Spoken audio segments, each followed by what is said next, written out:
BNP ক্ষমতায় না আসলে ভাত খাবেন না এই সংকল্প নিয়ে ১০ বছর ৮ মাস ২৮ দিন না খেয়ে আছেন ৭৫ বছর বয়সী বৃদ্ধ নিজামুদ্দিন।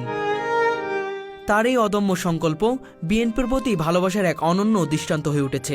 ভাত খাইনি আজকে ১০ বছর ৮ মাস ২৮ দিন। এটা আমি প্রতিজ্ঞা করেছি আমার তারেক জিয়া বাড়ি আসবে আর আমার দল ক্ষমতায় আসবে, যেদিন কোনদিন আসে সেই দিন আমি ভাত খাবো। ভাতের আমার জীবন চলে গেলে পরেও আমি তো ভাত আমি খাবো না। ২০১৪ সালের একদিনে শহীদ প্রেসিডেন্ট জিয়াউর রহমানের মৃত্যুবার্ষিকী উপলক্ষে দোয়া মাহফিলের আয়োজন করে স্থানীয় বিএনপি নেতাকর্মীরা। রান্না হচ্ছিল খিচুড়ি। সেই রান্নার কাজে যুক্ত ছিলেন নিজামুদ্দিন নিজেও।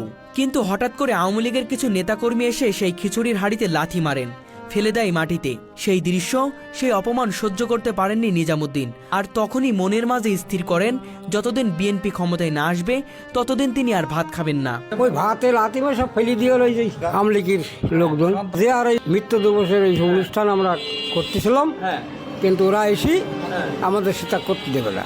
আমি তখন বললাম যে আমার নাড়ি ভুড়িদের সব সরি যাই, তো ভাতের কাজটা আমি সরবো না। তবু তারা রেহাই দিইনি, থানার পুলিশ পর্যন্ত তারা মানেনি। ওই জায়গাতে আমি প্রতিজ্ঞা করেছি যে আমার দল যদি কোনদিন ক্ষমতায় আসে, ভাত আমার বরাতে যে থাকে দলে বসবে, আমি ভাত খাবো কিনা।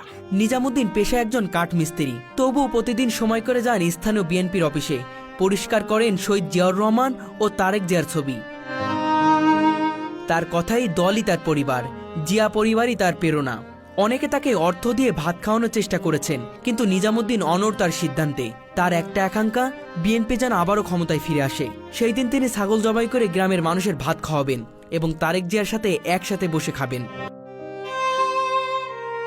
পদ বা প্রতিদানের জন্য নয়, নিজামুদ্দিনের রাজনীতি শুধু ভালোবাসা থেকে। শারীরিকভাবে খুব একটা ভালো নেই নিজামুদ্দিন, শুকিয়ে গেছেন। দুর্বল শরীরটা কেবল টিকে আছে একমাত্র আকাঙ্ক্ষায়, দলটি যেন ফিরে আসে ক্ষমতায়। রাজনীতির কতটা গভীরে গিয়ে একজন মানুষের জীবনের চালচিত্র বদলে যেতে পারে, তার একটি জীবন্ত উদাহরণ নিজামুদ্দিন।